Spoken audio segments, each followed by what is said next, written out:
faahfaahin dheeraad ayaa ka soo baxaya qarax khasaarooyin kala duwan geystay oo maanta ka dhacay magaalada Dhuusamareeb. Cabdi Jamaal Macalin ayaa warbixintaasi halka inooga soo diray. Ammaanka magaalada Dhuusamareeb ee xarunta dowlad goboleedka Soomaaliyeed ee Galmudug ayaa si weyn loo adkeeyay kadib markii saaka subaxnimadii hore laba meelood oo kamid ah ay ka dhaceen qaraxyo kuwaasoo mid kamid ah hal qof uu ku dhintay saddex qof oo kalena ay ku dhaawacantay.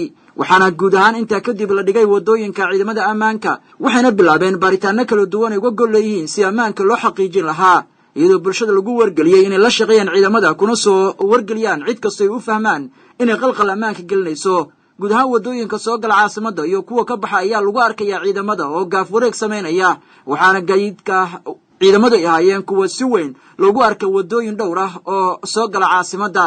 gudaha magaalada xaalkeeda wax badan iskama bedelin marka laga eego dhinacyada isku socodka furaanshaha ganacsiga iyo guud ahaan deganaanshaha caasimada. waxaana warbaahinta la hadlay oo arrintan uga warbixiyay taliyaha ciidanka booliiska dowlad goboleedka Soomaaliyeed ee Galmudug ee degmada Dhuusamareeb Galad Maxamuud Qayli Galad Power. qarax ayaa ka dhacay saakay abaaraladii saac iyo barkii ay soo dhal igilsheen khawaarijta al-shabaab kaas oo dhibaato ka soo gaartay dad iskugu jira 6 ruux rag iyo dumar. waxaa meeshaas ay ahayd meel biibito ah oo dad maxaa tiraaday biibito ay gabar ku qeynacsaneysay. waxaa ku dhaawacmay gabadhii biibitada lahayd iyo gabar yar ay dhashay. waxaa ku dhintay Allah u naxariisto walaalkeena Maxamed Cabdi oo nin walaalkeena oo meesha iska fadhiyo ahay oo qarax ka hoos kacay. waxaa ku dhaawacmay 5 ruux oo kale. waxaan leenahay horta dadkii dhintay inna lillahi wa inna ilayhi raaji'uun samari idan Allah naga siino walaalkeena.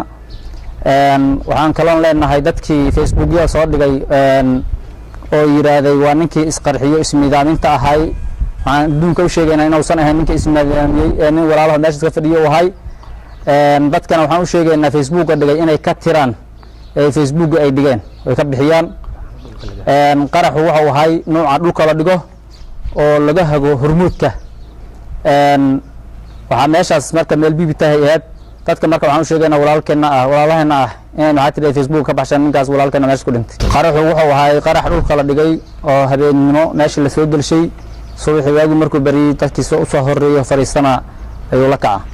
wax hormuud lagu hagaa ama team ku xiran labadu mid ahaa sababtu tahay dadku meesha dad imaanay waa ka kacayeen dadkii yimaaday qayb kamid ah ku qarxay marka wax meesha joogan aaga ka dhaweyn oo kalena ma jirin oo dadka arrintu ku qaraxday ahayn.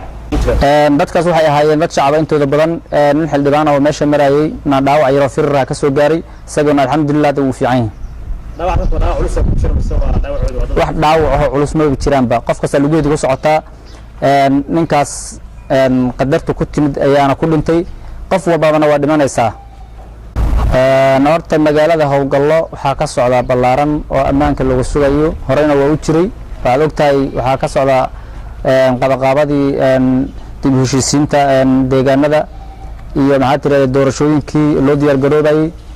waxaa isku yimid ummado fara badan waxaa isku yimid ciidamadii dowladda iyo kuwii dowlad goboleedka hor u joogay dhammaan ammaanka maxaa looga howlgalayay si 100% ah.